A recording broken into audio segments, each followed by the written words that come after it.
Years ago, I was working on installing a system in a large metropolitan bank's safekeeping department.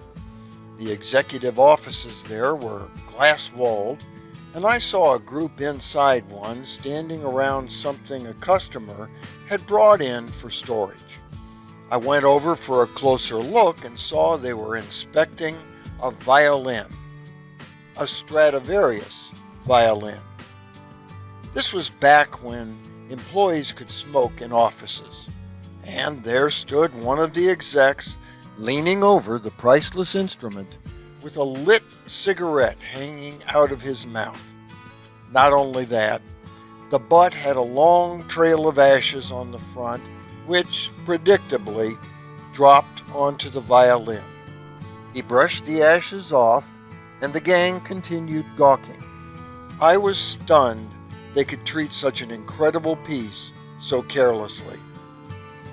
Over the years, I've had occasion to see some pretty significant Masonic memorabilia.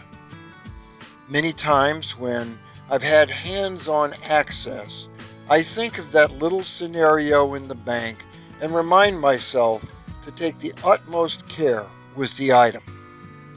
I've seen many such items at the Truman Library in Independence, Missouri. The staff there bends over backwards to dig out documents and artifacts for researchers. White gloves are the order of the day as researchers go through the precious treasure trove of Brother Truman's life. On one occasion, I was there researching the well-documented account of the President's visit to Beech Grove Lodge in Indiana. While on his whistle-stop tour in 1948, Truman evaded the press and much of his traveling party to attend a meeting at that lodge and raise a brother who worked for him. At the close of the meeting, he asked if he could keep the apron he had worn as a souvenir. As the staff at the Truman Library gathered items relating to that visit, one of the artifacts turned out to be that apron. I was mesmerized as I looked at it. I felt as if I was in the presence of the President himself. Unable to resist, I broke one of the library's rules. I slipped off my glove and I touched it. I probably shouldn't have done it, but something inside me just wanted that connection with the historic apron. I don't think I hurt it at all.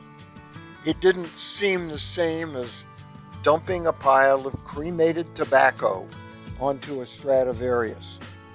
What's more, I'm not sorry.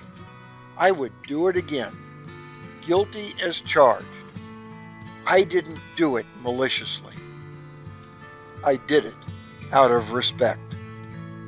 For the Whence Came You podcast, this is Steve Harrison with the Masonic Minute.